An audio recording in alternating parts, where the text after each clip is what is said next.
জিলহজ মাসের স্পেশাল ফজিলত হচ্ছে এই, নবী সাল্লাল্লাহু আলাইহি ওয়াসাল্লাম বলেছেন, আল্লাহ পাকের কাছে জিলহজ মাসের প্রথম 10 দিনের নেক আমল, আল্লাহ পাকের কাছে জিলহজ মাসের প্রথম 10 দিনের নেক আমলের অপেক্ষা উত্তম অন্য কোনো আমল নাই। সাহাবীরা প্রশ্ন করলেন যে ওয়ালাল জিহাদু ফি সাবিলিল্লাহ ইয়া রাসূলুল্লাহ, আল্লাহর রাস্তায় জিহাদও কি নয়?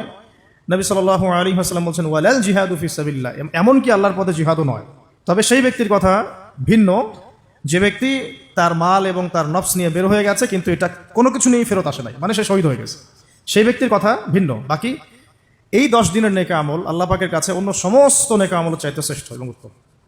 আল্লাহ পাক সূরা ফজরের মধ্যে এই 10 দিনের কথা বলেছেন, ওয়াল ফজরি মানে প্রভাতের কসম বা ফজরের কসম, ওয়া লায়ালিন আশর এবং 10 রাতের কসম।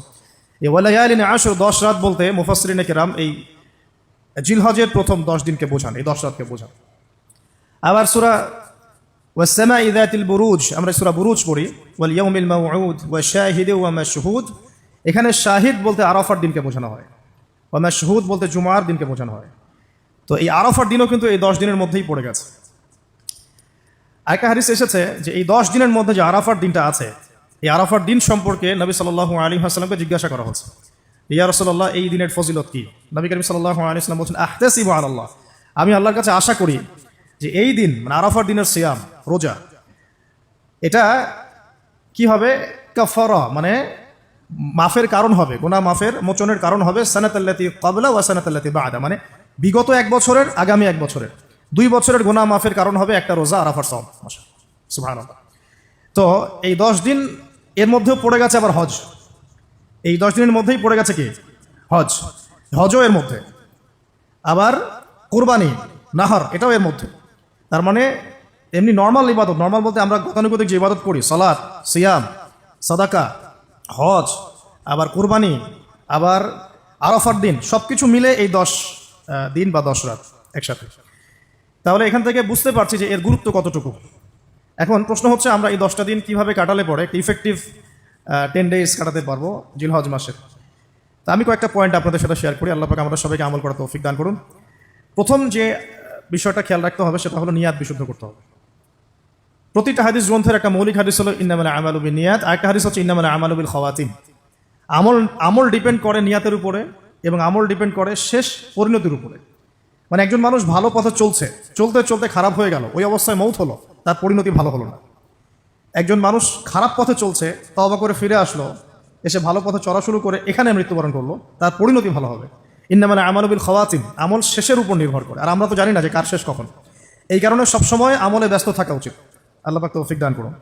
আল্লামা তাকি উসমানী দামাত বারাকাতহু, তার উস্তাদ তাকে বলতেন, তিনি তার কিতাবে লিখেছেন যে আমার উস্তাদ আমাকে বলতেন, আমার শাইখ আমাকে বলতেন যে প্রতিদিন দেহের যেমন খোরাক আছে ঠিক তেমনি প্রতিদিন আত্মার খোরাক জোগাড় করো। প্রতিদিন দেহের খোরাকের জন্য আমরা 5 বার 3 বার 4 বার খাওয়া দাওয়া করি, নাস্তা খাই, সব মিলে 4-5 বার খাওয়া দাওয়া করি, পানি পান করি, ভিটামিন নেই, প্রোটিন নেই, কার্বোহাইড্রেট নেই, মিনারেলস নেই, তাই না? দুধ খাই, কত কি খাই। তো এগুলো দেহের খাবার, অনেকের সাথে আবার হারামও কিছু খাবার খায়। আর রুহের খাবার, প্রতিদিন রুহের খাবার জোগাড় করো। তিনি বলছেন এভাবে যে অন্তত একটা সময় নামাজের পরে, হোক ফজরের পরে বা মাগরিবের পরে বা আসরের পরে, কিছুক্ষণ ধীর স্থিরভাবে নীরবে বসে থাকো, আল্লাহর জিকির করতে থাকো, কোরআন তেলাওয়াত করতে থাকো, তাসবিহ তাহলিল করতে থাকো, আল্লাহর কাছে দোয়া করতে থাকো, হোক শেষ রাতে বা ফজরের পর বা মাগরিবের পর বা ইশার পর, আপনার সুবিধা মতো সময়। ফজরের পর করতে পারলে বেশি ভালো হয়, শেষ রাত্রে করতে পারলে বেশি ভালো হয়। তো তার উস্তাদ তাকে বলতেন এটা হলো আত্মার খোরাক, এর মধ্য দিয়ে আমরা আত্মার খাবার পাই। আত্মা অসুস্থ হয়ে গেলে দেহ সুস্থ থাকে না। আমাদের সমাজে আমরা যারা চলাফেরা করছি আমাদের বেশিরভাগের প্রবলেম একটা, আমাদের আত্মাগুলো দূষিত। এখন আত্মাগুলো দূষিত, এটা আমি 100% গ্যারেন্টি দিয়ে বলতে পারি। আত্মা দূষিত না হলে আমাদের চোখের হেফাজত করা সহজ হতো, আত্মা দূষিত না হলে আমাদেরকে সলাতে আসতে এত বেগ পেতে হতো না, আত্মা দূষিত না হলে সাদাকা জাকাত দিতে মনের মধ্যে এত কণ্ঠতা, কি বলবো, এত মানে কনজাস্টেড ভাবনা চিন্তা আসতো না। আত্মা দূষিত না হলে কিন্তু আমরা আল্লাহ পাকের বিধান পালনে এত যুক্তি বিজ্ঞান দর্শন খুঁজতাম না। মানে আমাদের আত্মা কিন্তু অলরেডি করাপ্টেড। তো এটা নিজের বিবেকের সাথে প্রশ্ন করলেই পাওয়া যাবে, আয়নার সামনে দাঁড়ালে। তো এই আত্মা এখন বিশুদ্ধ করার জন্য আল্লাহ পাকে মৌসুমগুলো দিয়েছে। এই 10 দিন আমরা প্রথম যে কাজটা করতে পারি সেটা হলো নিয়াতটা বিশুদ্ধ করা, যে আমি প্রত্যেকটা কাজ আল্লাহ পাকের সন্তুষ্টির জন্য করছি।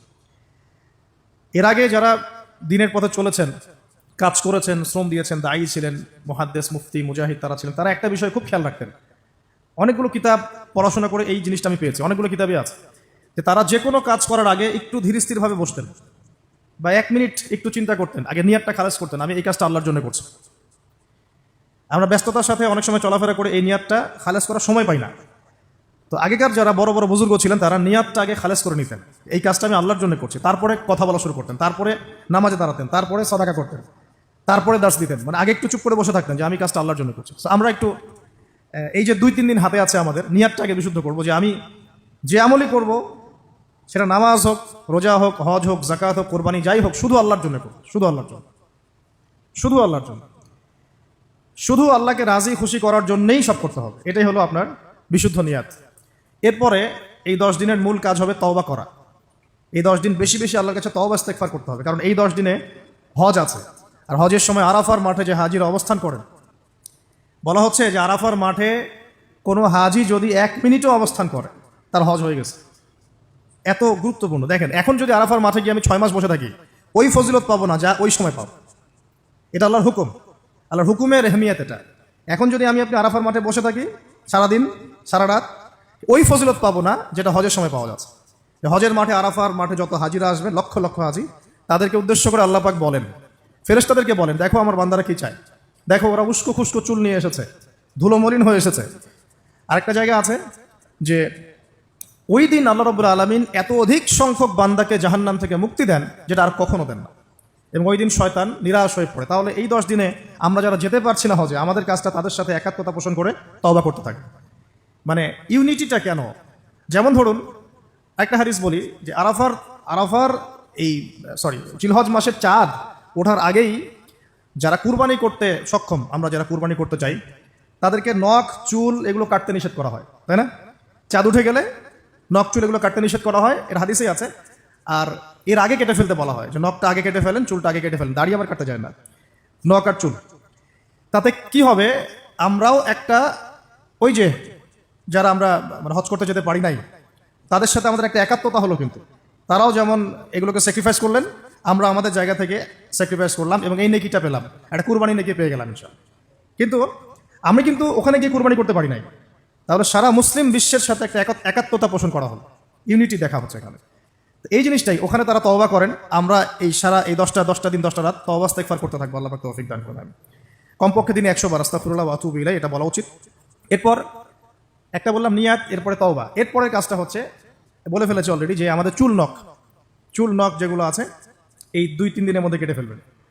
আগামী সোমবারে কিন্তু শুরু হচ্ছে আমাদের, তাই না? আগামী সোমবারে প্রথম জিলহজ শুরু হচ্ছে আর কি। তাহলে যদি সওম রাখতে চান তাহলে রবিবার রাতে সাহারি খেতে হবে। তো চুল নখ এগুলো যা যা আছে অন্য জায়গার পশম, এগুলো উঠিয়ে ফেলতে হবে, কামিয়ে ফেলতে হবে। ইনশাআল্লাহ একটা কুরবানি নেকি পাওয়া যাবে ইনশাআল্লাহ, অল্প একটু আমল করবে। আর 4 নম্বর কাজটা হচ্ছে এই 10টা দিন একটা ট্রেনিং সেশনের মতো নিয়ে নেই, 10 দিন 5 ওয়াক্ত নামাজটা জামাতে পড়ার চেষ্টা করি ইনশাআল্লাহ। আর যদি কোনো কারণে মিস হয়েও যায়, বাসায় টাইম টু দ্য টাইম পড়তে, অন দ্য টাইম পড়তে হবে, একদম টাইমের মধ্যে, ওয়াক্তের মধ্যে। কোনো কারণে মিস হতে পারে, স্বাভাবিক, মানুষ বিভিন্ন সফরে থাকতে পারেন, প্রতিবন্ধকতা থাকতে পারে, কিন্তু বাসায় পড়লেও ওয়াক্ত মতো পড়ে ফেলতে হবে। মানে এই 10 দিন ট্রেনিং হবে নামাজের, কারণ এই 10 দিনের যে আমলগুলো এর মধ্যে কিন্তু নামাজ অন্যতম একটা গুরুত্বপূর্ণ আমল। দেখুন, যার নামাজ নাই তার কিন্তু ইসলাম নাই, বাকি আমল অনেক পরের কথা। যার নামাজ নাই তার সাথে ইসলামের কোনো সম্পর্ক নাই। মান তারাকা সালাতান মুতাআম্মিদান ফাকাদ কাফার, কেউ যদি ইচ্ছাকৃতভাবে তার উপর অর্পিত ফরজ নামাজকে ছেড়ে দেয়, সে কাফের হয়ে গেল। এটাই সবচেয়ে স্ট্রং ফতোয়া, সবচেয়ে মানে সহজ এবং নরম ফতোয়া দিয়েছেন ইমামে আজম আবু হানিফা রাহিমাহুল্লাহ। তার ফতোয়া সবচেয়ে নরম, বাকিদের আরও অনেক কঠিন। তিনি বলেছেন যে তাকে 3 দিন বা 7 দিন জেলখানায় বন্দি করে রাখতে হবে, যতক্ষণ পর্যন্ত না সে তওবা করে ততক্ষণ জেলখানায় থাকবে। তাকে প্রথমে 3 দিন 7 দিন সময় দিবে, তওবা করে ফিরে আসে কিনা। তওবা করে ফিরে না আসলে ওকে ওখানে রেখে দিবে, তওবা করে ফিরে আসলে ছেড়ে দাও। এই নরম ফতোয়া না এটা। অন্য ইমামদের ফতোয়া হচ্ছে ফাকাদ কাফার, সে ব্যক্তি কুফরি করেছে। এখন 10 দিনের অনেক আমলের কথা আমরা বলবো হয়তো বা সামনে, কিন্তু মূল আমলটা কি ভাই?